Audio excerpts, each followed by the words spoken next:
నమస్కారం. సుఖీభవకు స్వాగతం. ఈ రోజు సుఖీభవలో ఫ్రిడ్జ్లో ఉంచిన ఆహారం ఎన్ని రోజులు సురక్షితం? రోజుకు 7 గంటల నిద్రతో వృద్ధాప్యం వాయిదా? గ్లూకోమీటర్ గణాంకాల్ని నమ్మొచ్చా? గర్భిణీ దశలో తరచూ స్కాన్లు ఎందుకు? ఇంకా హెల్త్ టిప్. మన ఇంట్లో వండిన కూర మిగిలిన కూరగాయలు పండ్లు పాడవకుండా ఉండాలన్నా మనందరం చేసే మొదటి పని కళ్ళు మూసుకుని వాటిని తీసుకెళ్లి ఫ్రిడ్జ్లో పెట్టేస్తాం. అయితే మనం అమాయకంగా ఫ్రిడ్జ్లో దాచేస్తున్న ఆహారాలు కూరగాయలు మన ఆరోగ్యానికి సురక్షితమైన? ఫ్రిడ్జ్లో పెడితే బ్యాక్టీరియా చనిపోతుంది, ఆహారం అమృతంలో మారిపోతుందని అనుకుంటారు మనలో చాలామంది. కానీ ఫ్రిడ్జ్ అనేది కేవలం బ్యాక్టీరియా వృద్ధిని నెమ్మది చేస్తుందే తప్ప దాన్ని పూర్తిగా చంపలేదు. పైగా కొన్ని రకాల ఆహారాలను ఫ్రిడ్జ్లో పెట్టడం వల్ల వాటిలోని పోషకాలు ఆవిరైపోయి అవి కాస్త టాక్సిన్స్గా మారే ప్రమాదం కూడా ఉంటుంది. ఈ నేపథ్యంలో అసలు ఫ్రిడ్జ్లో ఏం పెట్టాలి, ఏం పెట్టకూడదు, ఫ్రిడ్జ్లో ఉంచిన ఆహారాలు ఎన్ని రోజుల వరకు ఉంటాయి మొదలైన వివరాల గురించి ఇప్పుడు తెలుసుకుందాం.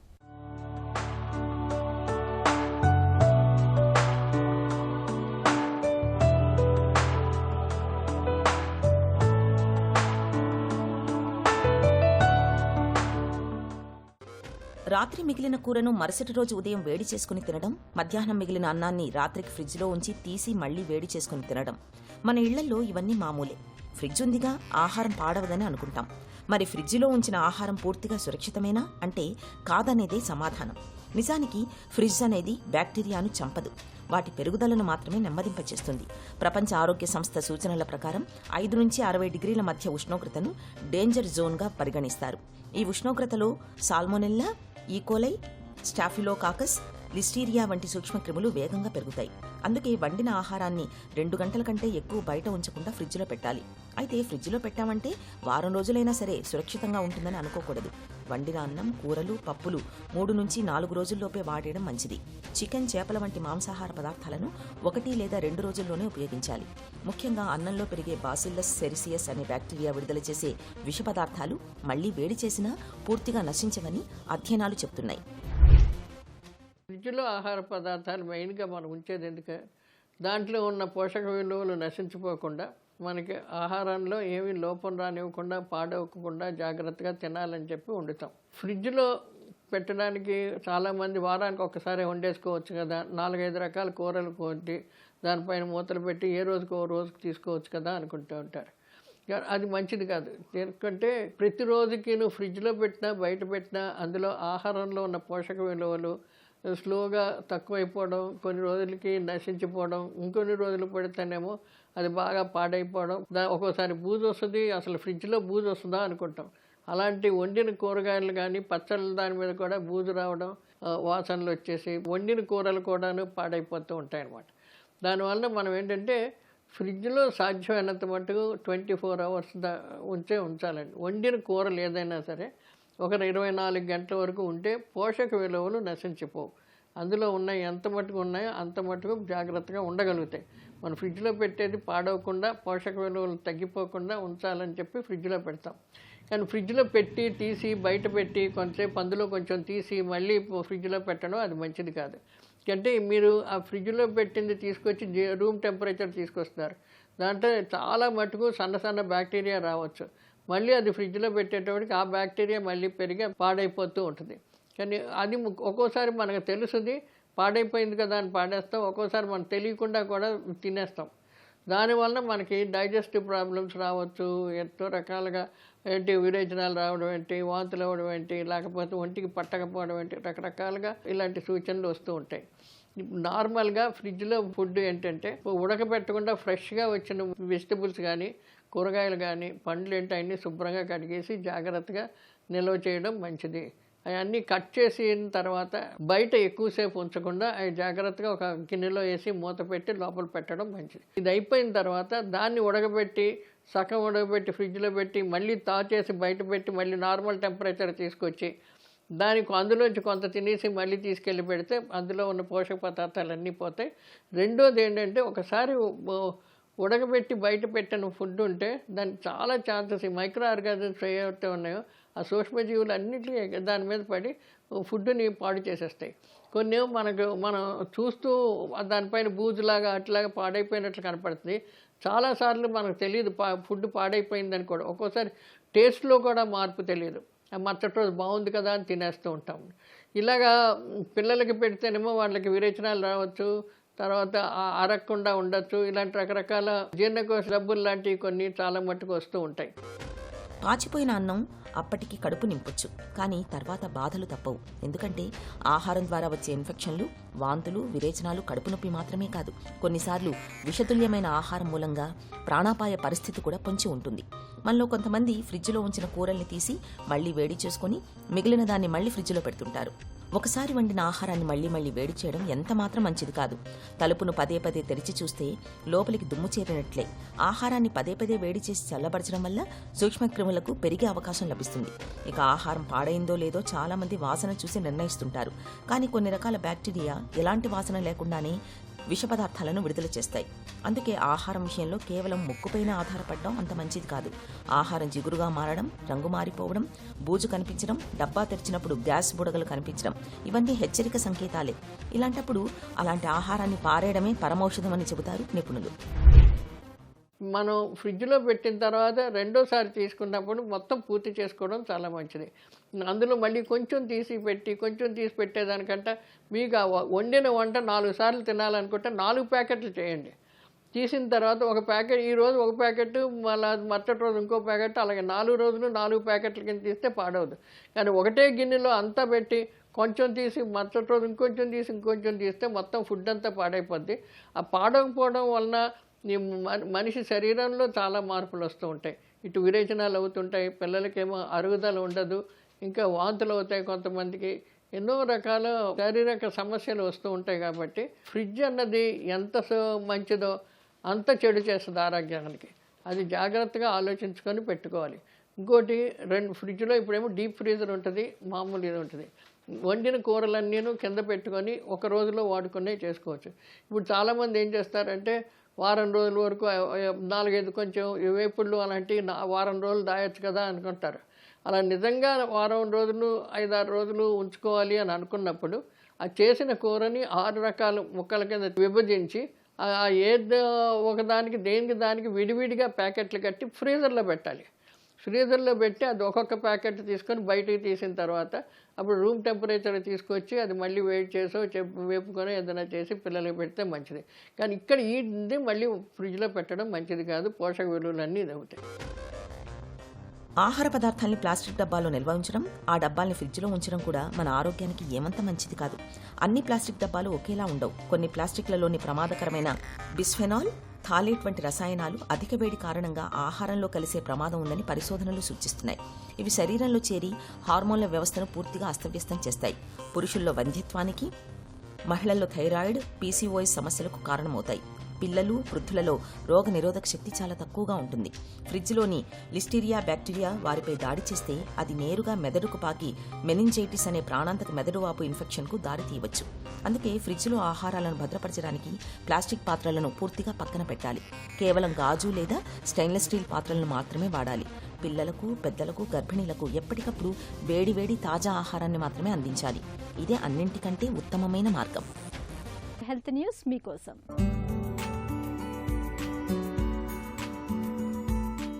మారుతున్న జీవనశైలి కారణంగా ఈ రోజుల్లో మనలో చాలా మంది నిద్రను నిర్లక్ష్యం చేస్తున్నారు.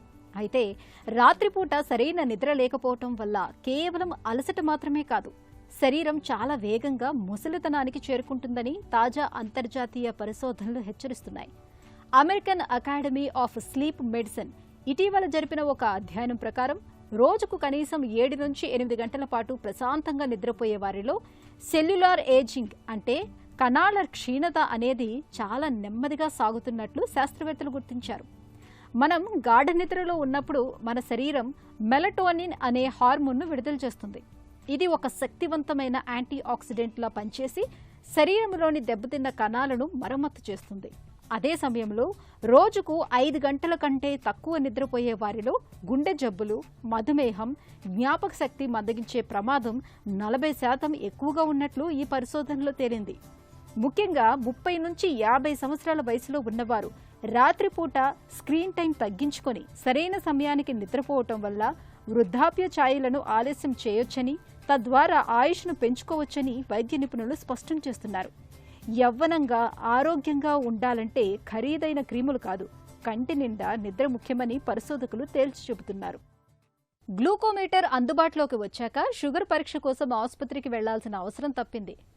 చుక్క రక్తాన్ని గ్లూకోమీటర్ స్ట్రిప్ మీద వేస్తే చాలు, రక్తంలో గ్లూకోజ్ ఎంత ఉందనేది ఇట్టే తెలిసిపోతుంది. అయితే గ్లూకోమీటర్ చూపించే రీడింగులు అన్ని వేళలా ఖచ్చితత్వంతో ఉండవని, వాటిని నమ్ముకోకూడదనే భావన చాలా మందిలో కనిపిస్తుంది. గ్లూకోమీటర్ పరీక్ష కంటే ఆసుపత్రి లేదా డయాగ్నోస్టిక్స్ సెంటర్కు వెళ్లి షుగర్ పరీక్షని చేయించుకోవటమే మంచిదని అనుకుంటారు. అసలు ఈ నమ్మకంలో నిజమెంత? గ్లూకోమీటర్ రీడింగ్ల గురించి డాక్టర్ ఏం చెప్తున్నారో ఇప్పుడు విందాం. ఈ గ్లూకోమీటర్లు అనేవి ఏంటంటే గ్లూకోజ్ మీటర్లు. ఇవన్నీ ఏంటంటే మన బొటనవేలు దగ్గర ఉన్నటువంటి రక్తాన్ని తీసుకుని దాంట్లోంచి ప్లాస్మా కానీ హోల్ బ్లడ్ కానీ దాంట్లో ఉన్నటువంటి రక్తంలో గ్లూకోజ్ ఇన్స్టెంట్గా కొన్ని నిమిషాల్లోనే మీకు చెప్పేస్తాను. కాబట్టి డయాబెటీస్ మీటర్లు అనేవి మంచివా కాదా అనే విషయంలో ఏంటంటే చాలా వరకు అనుమానాలు ఉన్నాయి. కొన్ని మిషన్లు మంచివి కానివి కూడా ఉంటాయి, కానీ ఏది మంచిది కాదన్నది మనం చెప్పడానికి మీరు ఆ మిషన్ని తీసుకెళ్ళి దగ్గర ఉన్నటువంటి ల్యాబొరేటరీలో, క్లినికల్ ల్యాబొరేటరీలో రక్త పరీక్ష చేయించుకుని పరీక్ష చేసుకోవచ్చు, మీకు మీరే పరీక్ష చేసుకోవచ్చు అన్నమాట. అలా చేసుకుంటూ మీరు వాడుతున్న పరికరంలో ఏదైనా లోపం ఉందేమో అని తెలుసుకోవచ్చు.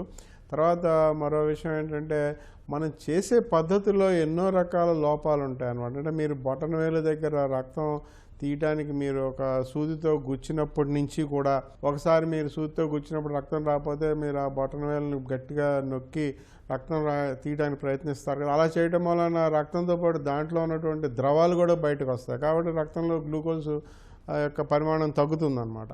అలా కాకుండా దాని మీద చేతితో రుద్ది, స్పిరిట్తో రుద్ది, బాగా రుద్ది ఎర్రగా చేసి తర్వాత రక్తం తీశారనుకోండి, రక్తంలో గ్లూకోజ్ ఎక్కువ కనిపిస్తుంది. ఎందుకంటే ఆ దగ్గరగా ఉన్నటువంటి ఆ లోకల్ టిష్యూస్లో ఉన్నటువంటి పదార్థాలు కొన్ని ఎక్కువ, అది ఎర్రగా ఉంటుంది కదా, ఎర్రగా ఉండటం అంటే గ్లూకోజ్ పెంచుతోందని అర్థం అనమాట.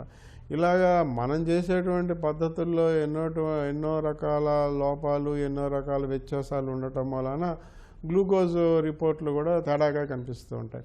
అలాగే చాలా మిషన్స్ ఏంటంటే ఫ్రీ ఫ్లోయింగ్ బ్లడ్ దాని మీద పడాలంటే మీరు దాన్ని అంటుకోకుండా మీ యొక్క రక్తం పెద్ద రక్త బొట్టు వచ్చి దాని మీద పడాలని చెప్తారు మరి చాలా మిషన్స్లో. కొత్తగా వచ్చే మిషన్స్ అలా లేవు, ఊరికే అంటించినట్లయితే అదే పీల్చుకుంటుంది లోపలికి. కొత్తగా మిషన్లు అలా ఉన్నాయి. పాత మిషన్లు ఏంటంటే రక్త బొట్టు పడాలి. అలా పడకుండా మీరు ఆ బొటనవేలుని ఆ యొక్క స్ట్రిప్ మీద పెట్టి దాని మీద రాసినట్లయితే, అంటించడానికి ప్రయత్నించినట్లయితే, అంటే మీరు ఎట్టి పరిస్థితుల్లోనూ మీ వేలుతో ఆ యొక్క పరికరాన్ని అంటుకోకూడదు అనమాట. ఒకవేళ అంటుకున్నట్లయితే రక్తంలో గ్లూకోజ్ పెరిగిపోతుంది. కాబట్టి ఇలాగ ఎన్నో రకాల తేడాలు ఉంటాయి. మనం చేసే పద్ధతిలో ఉన్నటువంటి వ్యత్యాసాల వలన మన రక్తంలో గ్లూకోజ్ వేరేగా, ఎందుకంటే చిన్న తప్పు చేసినా కూడా అందులో తేడా కనిపిస్తుంది. ఒకప్పుడు కాన్పయ్యేంత వరకు లోపల పాపై ఎలా ఉందో తెలిసే అవకాశం ఉండేది కాదు.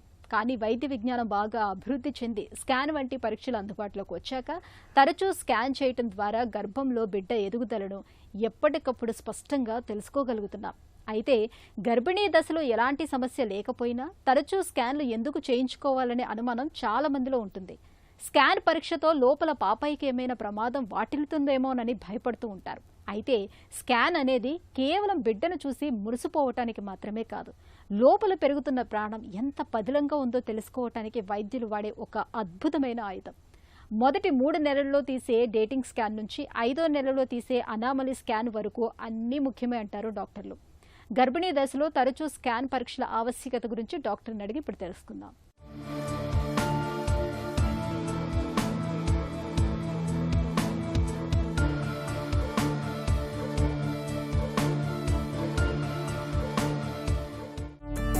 గర్భిణీ దశలో స్కాన్ పరీక్షలు ఎందుకు అవసరం?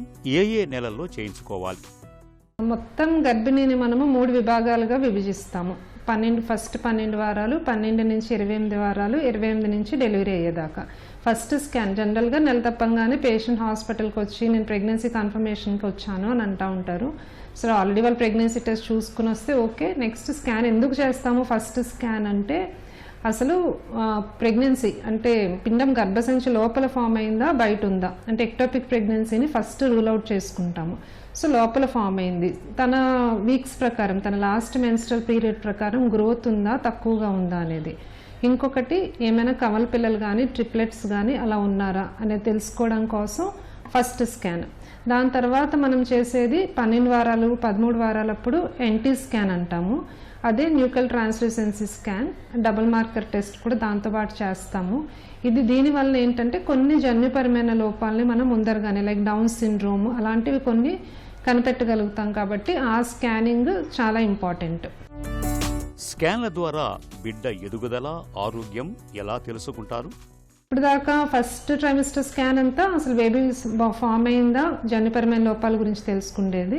నెక్స్ట్ 12 వారాల నుంచి 28 వారాల మధ్యలో మనకి important scan TIFFA scanning. TIFFA స్కానింగ్లో ఏంటంటే targeted imaging for fetal anomalies, అప్పుడే ఫీటల్ ఇకో.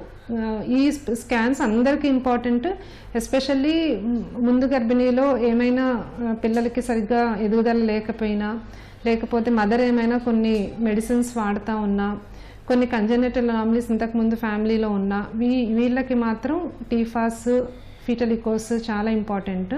ఎస్పెషల్లీ ఫీటల్ మెడిసిన్ వాళ్ళ చేత చేపిస్తూ ఉంటాం ఈ స్కాన్స్. దీంట్లో మనం ప్రతి పార్ట్ బ్రెయిన్ దగ్గర నుంచి అన్ని పార్ట్స్ డీటెయిల్గా స్టడీ చేసి ఎక్కడే ఉన్నా ఏమైనా ప్రాబ్లం ఉంటే నోటిఫై చేసుకుంటాము. ఇవి కాకుండా రెండవ అంటే సెకండ్ పార్ట్ ఆఫ్ ప్రెగ్నెన్సీలో ఒకవేళ ట్విన్స్ అయి ఉంటే, ట్విన్స్లో కూడా మళ్ళీ మనకి రకరకాలుగా ఉంటారు. డీసీడీఏ ట్విన్స్, ఎంసీడీఏ ట్విన్స్, ఎంసీఎంఏ ట్విన్స్ అలాగా. ఆ ట్విన్స్లో కూడా కొన్నిసార్లు 16 వారాలకి కొంచెం ఫ్రీక్వెంట్గా ఎవ్రీ మంత్ గ్రోత్ బాగుందా, ట్విన్స్ ఇద్దరు బేబీస్ ఈక్వల్గా గ్రో అవుతున్నారా, ఎవరైనా ఒక బేబీకి తక్కువ గ్రోత్ ఉందా, ఇవన్నీ కూడా మనము స్కాన్స్లో కనిపెట్టగలుగుతాము. గ్రోత్ డిఫరెన్సెస్ వచ్చినప్పుడు బేబీకి వెళ్ళే రక్త ప్రసరణ కూడా సరిగ్గా ఉందా లేదా అనేది మనం స్కానింగ్ ద్వారా తెలుసుకోవచ్చు. ఇదంతా ఫస్ట్ 20 వీక్స్ స్కాన్స్ గురించి. ఇంకా మిగతా ఎదుగుదల అదంతా మనం చూసుకునేది 20 to 40 వీక్స్. అంతా బాగున్నంత వరకు మళ్ళీ 8వ నెల అంటే మాన్యువల్గా మనము పేషెంట్ని పరీక్ష చేసి గ్రోత్ అంతా బాగుంది అన్నప్పుడు ఇంక మధ్యలో ఏం స్కాన్స్ చేయము. సింగిల్టన్ ప్రెగ్నెన్సీస్ అయినా, ట్విన్స్ అయితేనే రిపీట్ చేస్తాము. నెక్స్ట్ స్కాన్ మనము 8వ నెలలో చేస్తాము. అప్పుడు చూసుకునేది ఏంటంటే బేబీ ఎదుగుదల అంత బాగుందా, బేబీ కుమ్మనీరు అంత బాగుందా, బేబీ ప్రెజెంటేషన్ అంటే హెడ్ కిందకుందా లేదంటే కాళ్ళు కిందకున్నాయా, ఇవన్నీ కూడా మనము స్కాన్ ద్వారా తెలుసుకోవచ్చు. ఇంకొకటి అన్నిటికంటే ఇంపార్టెంట్ స్కాన్ ఏంటంటే మాయ పొజిషన్. మాయ ఒక్కొక్కసారి కిందకు ఉండొచ్చు, పైకి ఉండొచ్చు. కిందకున్న టైప్స్ దాంట్లో కూడా మనకి మళ్ళీ టైప్స్ ఉంటాయి. మొత్తం ద్వారంని కవర్ చేస్తుందా, అలాంటప్పుడు కూడా మనం ఎక్కువ అలర్ట్గా ఉండి చేసుకోవచ్చు. స్కాన్ పరీక్షల సాయంతో పుట్టుకతో వచ్చే లోపాలను ముందుగానే గుర్తించవచ్చా? డెఫినెట్గా అండి. స్కాన్స్లో మనము కొన్ని లోపాలు మాత్రం ముందరగానే కనిపెట్టవచ్చు. లైక్ 12 వీక్స్ స్కాన్స్లో మనకి డౌన్ సిండ్రోమ్ కానీ సస్పెషన్ ఉంటే మళ్ళీ ఉమ్మనీరు పరీక్ష కూడా త్రూ స్కాన్ చేస్తాము. ఇంకొకటి బేబీకి అంటే ఎర్లీ ఐయూజియర్స్ కొంత బేబీస్ ఏంటంటే ఫస్ట్ నుంచే గ్రోత్ తక్కువగా ఉంటాయి, వాళ్ళకి కూడా పుట్టుకతో ఏమైనా ప్రాబ్లమ్స్ ఉండొచ్చు. కొన్ని congenital anomalies like diaphragmatic hernias కానీ, క్లెఫ్ట్ లిప్ కానీ, క్లెఫ్ట్ ప్యాలెట్ కానీ అంటే గ్రహణం మోరి అలాంటివి కూడా మనము 20 వారాల స్కానింగ్లో తెలుసుకోవచ్చు. ఇంకా డీటెయిల్స్ స్టడీస్లో ఫీటల్ ఈకో చేసినప్పుడు హార్ట్లో ఏమైనా ప్రాబ్లమ్స్ ఉందా, ఏమైనా హోల్స్ ఉన్నాయా, ఈవెన్ హార్ట్ రిథమ్ అంటే బేబీ హార్ట్ రిథమ్ కూడా బాగుందా లేదా, ఇవన్నీ కూడా తెలుసుకోవచ్చు. అన్నిటికంటే ప్రతి స్కాన్లోని ఇంపార్టెంట్ ఏంటంటే బేబీ మదర్ నుంచి బేబీకి వెళ్ళే రక్త ప్రసరణ బాగుందా లేదా, అది ప్రతి స్కాన్లోని జనరల్గా చూసుకుంటూ ఉంటాము. తరచూ స్కాన్లు చేయించుకోవటం బిడ్డకు హానికరమా? స్కాన్స్ వల్ల బిడ్డకు అసలు ఏం హానికరం కాదు. ఇన్ఫ్యాక్ట్ అసలు చాలా బెనిఫిషియల్. ఎందుకంటే స్కానింగ్లో ఓన్లీ సౌండ్ వేవ్స్ ఉంటాయి. ప్లస్ ఇంకొకటి ఏంటంటే ప్రతి scanning either gynaecologist or radiologist or foetal medicine specialist చేస్తారు. నిజంగా ప్రాబ్లమాటిక్ ఏమైనా రేస్ ఉంటాయి అనుకుంటే వాళ్ళు కూడా అంతంత టైం స్పెండ్ చేసి చేయరు. ఓన్లీ సౌండ్ వేవ్స్, ఏ ప్రాబ్లము ఉండదు. Both abdominal scan, vaginal scan ప్రెగ్నెన్సీలో సేఫ్. గర్భిణీలు స్కాన్ నివేదికల్లో ప్రధానంగా ఏ విషయాలు గమనించాలి? జనరల్గా చెప్పేది ఏంటంటే డాక్టర్ ఎక్స్ప్లెయిన్ చేస్తారు, మీ బేబీ అంత బాగుందమ్మా, ఎదుగుదల బాగుంది, అన్ని అవయవాలు సరిగ్గా ఫామ్ అయినాయి, బేబీ ఉమ్మనీరు బాగుంది, అంతవరకు. ఇంకా డీటెయిల్గా వాళ్ళకి చదవాల్సిన అవసరం లేదు. జస్ట్ ఎదుగుదల కరెస్పాండింగ్గా ఉందా, ఉమ్మనీరు బాగుందా, అన్ని అవయవాలు సరిగ్గా ఫామ్ అయినాయా లాస్ట్ టైంకి ఇప్పటికి. ఇంకా అన్నిటికంటే ఇంపార్టెంట్ మదర్ ఫీటల్ మూమెంట్స్, మదర్కి మూమెంట్స్ బాగున్నంత వరకు యూజువల్గా బేబీస్ బాగానే ఉంటారు. గర్భిణీ దశలో చివరి నెలల్లో స్కాన్లు ఎందుకు మరింత ఎక్కువగా చేస్తుంటారు? కొన్నిసార్లు అవసరమైతేనే ఎక్కువగా చూస్తూ ఉంటామండి. లేదనుకుంటే 8వ నెలలో చూసి మళ్ళీ అవసరమైతే 9వ నెల ఎండింగ్లో చూస్తాము. ఫ్రీక్వెంట్ చూడడానికి రీజన్స్ ఏంటంటే, ఒకవేళ 8వ నెలలో చూసినప్పుడు గ్రోత్ కొంచెం తక్కువగా ఉన్నట్టు అనిపించినా, ఉమ్మనీరు తక్కువగా ఉన్నట్టు అనిపించినా, బేబీకి వెళ్ళే రక్త ప్రసరణ తక్కువ అవడంలో కూడా మనం చాలా రకాలు చెప్తాం. Like uterine artery Doppler, umbilical artery Doppler, middle cerebral artery Doppler. వీటిల్లో మార్పులు బట్టి ఎంత ఫ్రీక్వెంట్గా చూడాలి అంటే, బేబీకి వెళ్ళే రక్త ప్రసరణ బాగా తగ్గుతుంది అన్నప్పుడు కొన్నిసార్లు 2 రోజులకు ఒకసారి చూడాల్సి వస్తుంది. బాగుంటే 15 డేస్కి అలా చూసుకుంటాం. ఉమ్మనీరు అంతా బాగుంటే 8th చూసుకుని మళ్ళీ 9th స్కాన్ చూసుకుంటాము. ఒక్కొక్కసారి పొజిషన్స్ కన్ఫర్మ్ చేసుకోవడానికి, లైక్ హెడ్ కిందకుందా, కాళ్ళు బేబీ ఏదైనా అడ్డంగా ఉందా, మాయ పొజిషన్ కోసం కూడా నెలలు నిండినప్పుడు కొంచెం ఫ్రీక్వెంట్గా స్కాన్స్ చేస్తాము. గర్భిణీ దశలో తరచూ చేసే స్కాన్ పరీక్షలు కేవలం మెడికల్ ప్రొసీజర్లు మాత్రమే కాదు, అవి పుట్టబోయే బిడ్డ ఆరోగ్యానికి బీమా లాంటివి. వైద్యులు సూచించిన సమయంలో స్కాన్లు తీయించుకోవటం వల్ల లోపల ఏవైనా చిన్న సమస్యలు ఉంటే వాటిని ముందే గుర్తించి చికిత్స అందించే అవకాశం ఉంటుంది. ఇక ఈరోజు కార్యక్రమాన్ని ముగించే ముందు ఒక చిన్న చిట్కా మీకోసం.